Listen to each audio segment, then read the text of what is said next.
उत्तर आएगा वह केवल अपना हाथ खड़ा करेगा। उसमें से मैं जिसे कहूँगी वह खड़ा होकर उत्तर देगा। बाकी सभी विद्यार्थी यहाँ पर शांति से बैठे रहेंगे। तो आपसे मेरा पहला प्रश्न है, अम्ल क्या होता है? अम्ल क्या होता है? इंग्लिश अम्ल क्या होता है? मैंने आपको पिछली कक्षा में कैसे बताया कि अम्ल को कैसे पहचानते हैं?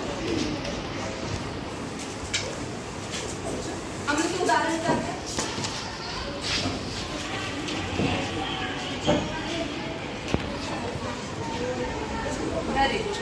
खट्टे पदार्थ अम्ल होते हैं।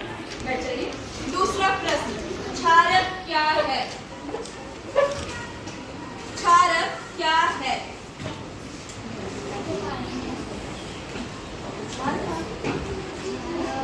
आपने इसको टच किया था क्षारक क्या था? क्षारक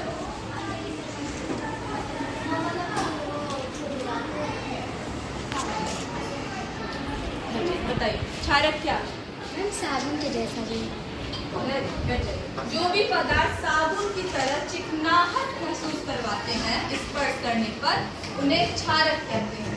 अभी तक हमने पहचान में यह देखा कि अम्ल को पहचानने के लिए हम उसका स्वाद यानी कि खट्टापन देख रहे थे और क्षारक को पहचानने के लिए हम उसे स्पर्श करके देख रहे थे कि वो चिकनाहट दे रहा है या नहीं दे रहा है। लेकिन अगर हमें अम्ल और क्षारक का पहचान करना है किंतु हम उसे चख नहीं सकते और उसे स्पर्श नहीं कर सकते, तो हम किस प्रकार से अम्ल और क्षारक की पहचान करेंगे? बिना स्वाद लिए और बिना स्पर्श किए हम कैसे बताएंगे कि पदार्थ अम्ल है या क्षारक? तो आज की कक्षा में हम पढ़ेंगे सूचक वर्ग जो अम्ल और क्षारक के पहचान में सहायता करता है।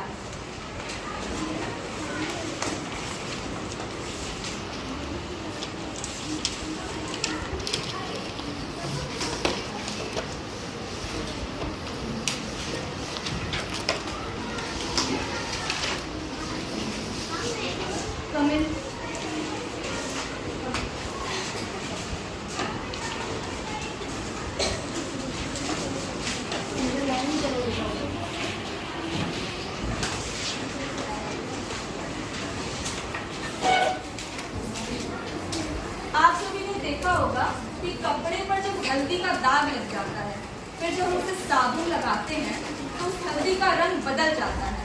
ऐसा क्यों होता है?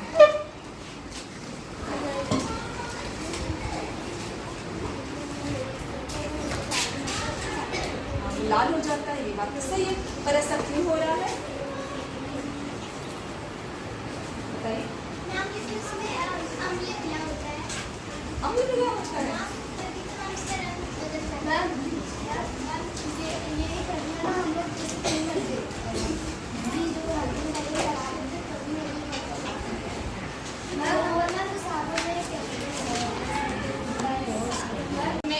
केमिकल यानी रसायन मिला होता है। तो हल्दी का साबुन से एक रासायनिक अभिक्रिया होता है जिसके कारण हल्दी साबुन के संपर्क में आने पर अपना रंग बदल लेती है। ऐसे पदार्थ जो अम्ल या क्षारक के संपर्क में आने पर अपना रंग बदल लेते हैं उन्हें हम सूचक कहते हैं। सूचक के कुछ उदाहरण हैं, जैसे हल्दी एक प्रकार का सूचक है। और भी हमारे पास उदाहरण है, लिटमस पेपर, ये नीला लिटमस पेपर है, यह भी एक प्रकार का सूचक है। लाल लिटमस पेपर भी सूचक का उदाहरण है। अब मैं आपके सामने कुछ क्रियाकलाप करूंगी, उस क्रियाकलाप को आप ध्यानपूर्वक देखेंगे और उसके बाद मेरे पूछे गए प्रश्न का उत्तर देंगे। पर उससे पहले मैं आपसे एक प्रश्न करना चाहती हूँ, नींबू किस प्रकार का पदार्थ है? नींबू किस प्रकार का पदार्थ है? अम्ल। वेरी गुड, बैठ जाइए। नींबू एक अम्ल है। अब मेरे पास यहाँ पर नींबू है, नींबू का रस, ठीक है।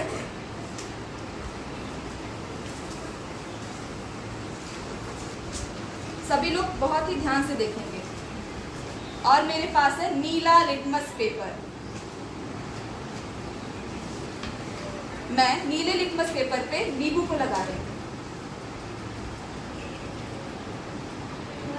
क्या परिवर्तन हुआ बताइए। पेपर लाल हो गया। बैठ जाइए। नींबू के नीले लिटमस पेपर पर लगने से नीला लिटमस पेपर लाल हो गया। इससे हम क्या निष्कर्ष निकाल सकते हैं अम्ल के बारे में? नींबू एक अम्ल था। नींबू हमने नीले लिटमस पेपर पे लगाया या लाल हो गया। इससे अम्ल के बारे में क्या निष्कर्ष निकाल सकते हैं?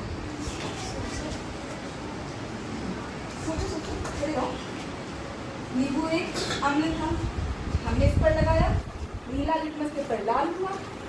तो अम्ल के बारे में क्या निष्कर्ष निकलता है लिटमस पेपर के संदर्भ में?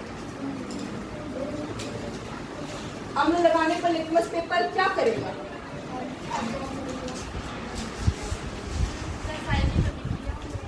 रासायनिक अभिक्रिया हुई। वो रासायनिक अभिक्रिया हमें कैसे दिखती है? रंग बदलकर। तो इससे हम यह निष्कर्ष निकाल सकते हैं कि अम्ल नीले लिटमस पेपर को लाल कर देता है।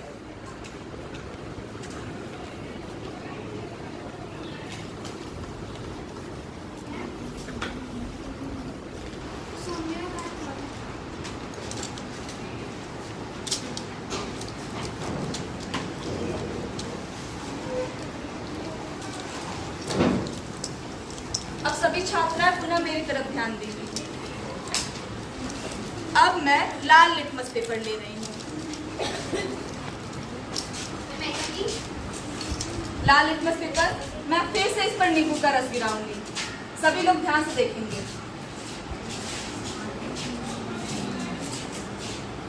लाल लिटमस पेपर पे नींबू का रस गिराने पर इसके रंग में क्या परिवर्तन हुआ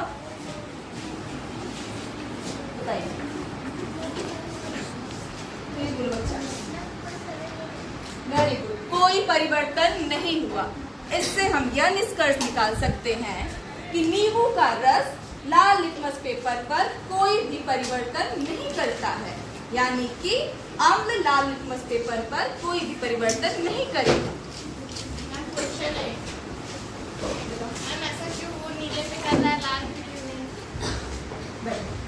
क्लास में इसकी पूरी अभिक्रिया के बाद मैं आपको इस प्रश्न का जवाब दूंगी, ठीक है?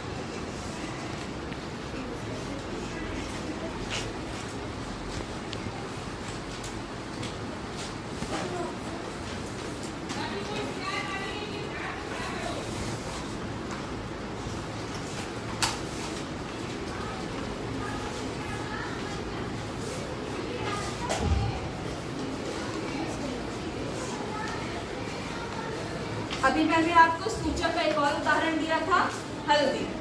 ठीक है, अब हम हल्दी को नींबू के रस से मिलाएंगे।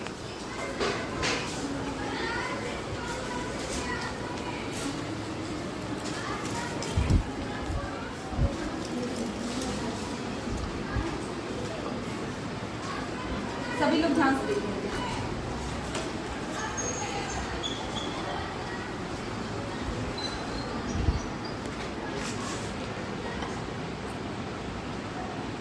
हल्दी को नींबू के रस से मिलाने पर हल्दी के रंग में क्या परिवर्तन हुआ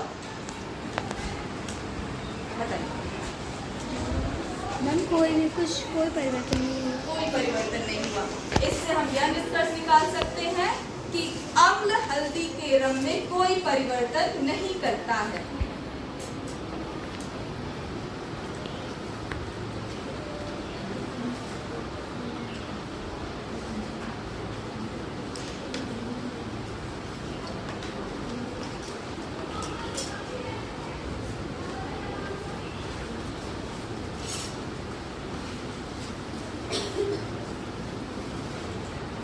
अब मेरा आपसे एक प्रश्न है, बेकिंग सोडा यानी सोडियम बाइकार्बोनेट NaHCO3 किस प्रकार का पदार्थ है? और भी कोई? बेकिंग सोडा किस प्रकार का पदार्थ है? क्षारक। बैठ जाइए। अब हम देखेंगे कि बेकिंग सोडा का सूचक पर किस प्रकार से प्रभाव पड़ता है। ये हमारे पास बेकिंग सोडा है और हमारे पास है नीला लिटमस पेपर। ठीक है, सभी लोग ध्यान से देखेंगे।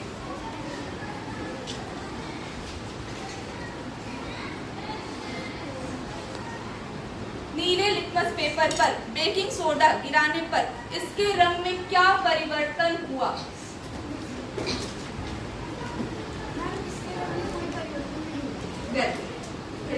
इससे हम नीले लिटमस पेपर और क्षारक के बारे में क्या निष्कर्ष निकाल सकते हैं।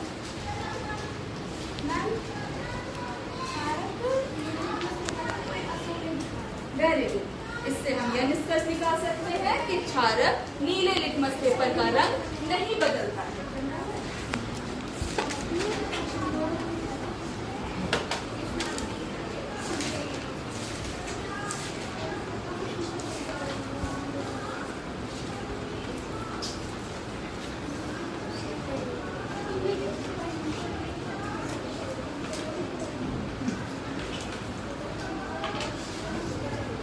अब हम यह सेम अभिक्रिया लाल लिटमस पेपर के साथ करेंगे।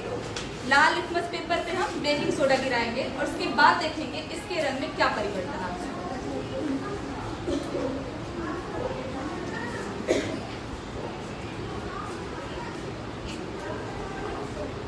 लाल लिटमस पेपर पर बेकिंग सोडा लगाने पर लाल लिटमस पेपर के रंग में क्या परिवर्तन हुआ।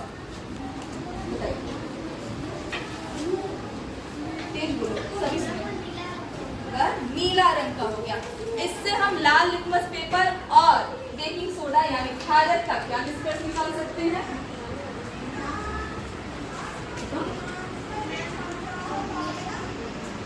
क्षारक हमने बेकिंग सोडा लिया था ना।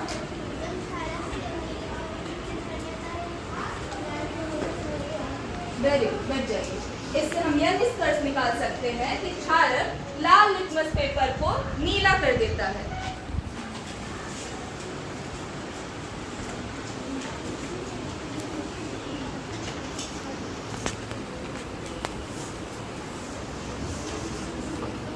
अभी मेरे पास एक फ्लैश कार्ड है, इस पर आपको कोई रंग नहीं दिख रहा होगा। अब मैं एक अभिक्रिया करूंगी, सभी लोग ध्यान से देखेंगे।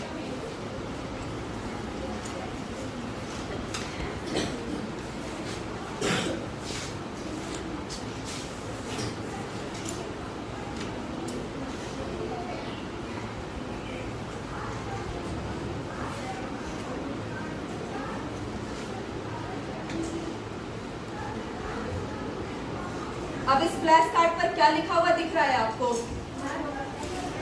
बताइए। 3 दिख रहा है। इसके पहले आपको कुछ दिखा था इस पर। इस फ्लैश कार्ड पर पहले से ही बेकिंग सोडा यानी क्षारक से 3 लिखा हुआ था, लेकिन सूखने के बाद वह हमें दिख नहीं रहा था। जब मैंने हल्दी यानी कि सूचक से इसे रंगा तो हल्दी ने अपना रंग बदल दिया और अब हमें 3 दिख रहा है। इससे हम क्षारक और हल्दी के बारे में क्या निष्कर्ष निकाल सकते हैं।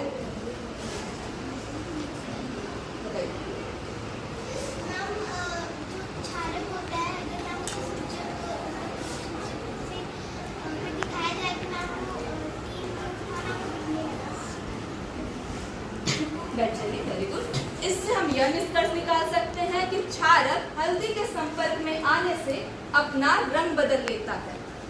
और यह रंग कौन सा रंग है, बताइए। नहीं, जो 3 है वो कौन सा है, यानी लाल रंग।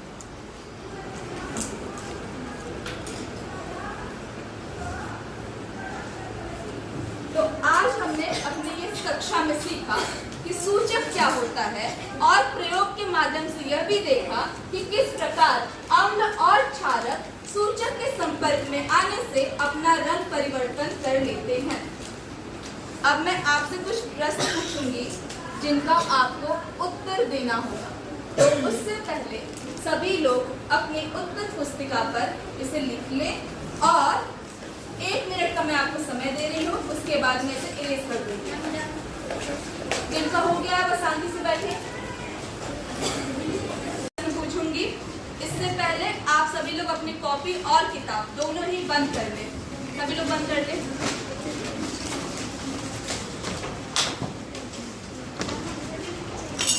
सबसे पूछूंगी, पहला प्रश्न, सूचक क्या होता है?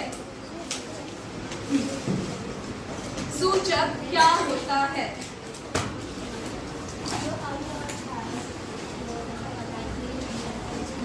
Very good.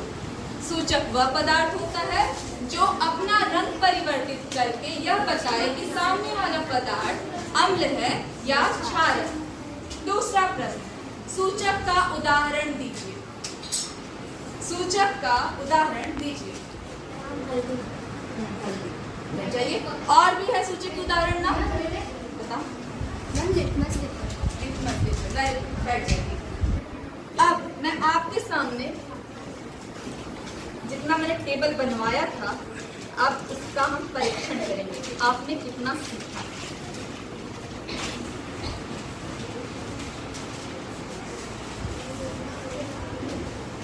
पहला प्रश्न, नीला लिटमस पेपर अम्ल के संपर्क में आने पर कौन सा रंग देता है? कोई मैम नहीं बोलेगा। और यहाँ पर सारे रंग रखे हुए हैं, इसमें से सही रंग चुनकर आपको उस बॉक्स में लगाना है। शांति से। नीला लिटमस पेपर अम्ल के संपर्क में आकर कौन सा रंग देता है?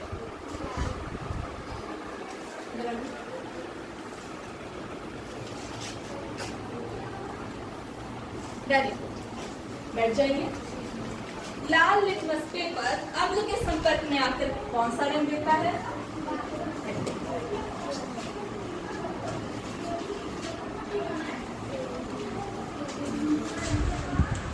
सबको दिखे सही है? नहीं बच्चे? फिर से सोचो। नीला लिटमस पेपर,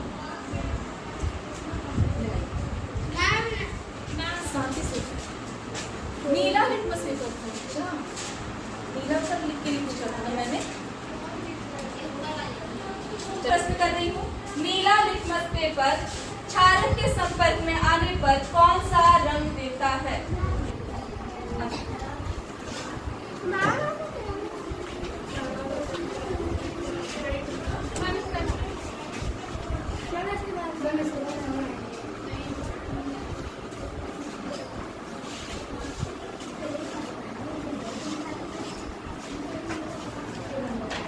वेरी गुड, बैठ जाइए। लाल लिटमस पेपर क्षारक के संपर्क में आने पर कौन सा रंग देता है?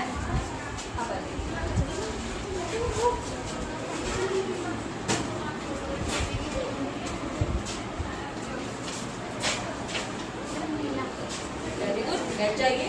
हल्दी अम्ल के संपर्क में आने पर कौन सा रंग देता है? शांति शांति।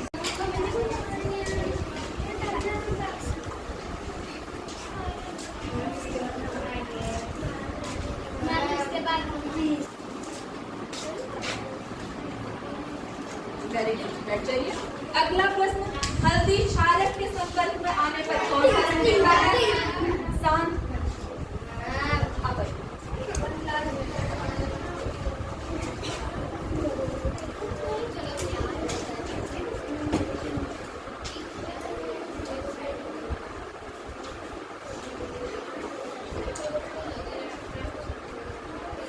हल्दी क्षारक के संपर्क में आने पर कौन सा रंग?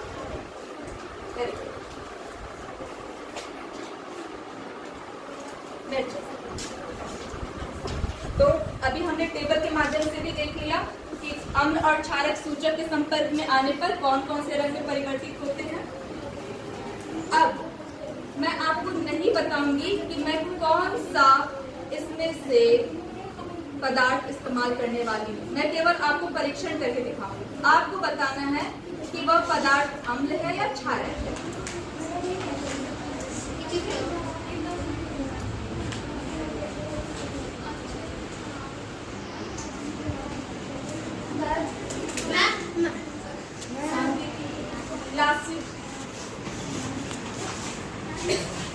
यह पदार्थ क्या है?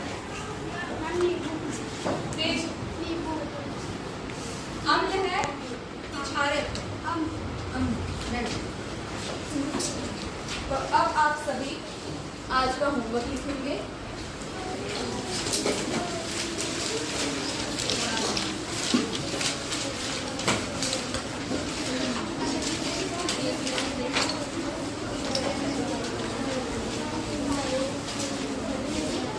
आपका होमवर्क है कि सूचकों का प्रयोग से जो भी रंग परिवर्तन हुआ है उसकी तालिका बनानी है। अपने जिस प्रकार मैंने तालिका ब्लैक बोर्ड पे बनाई थी ना, सेम वैसा ही बनाना है।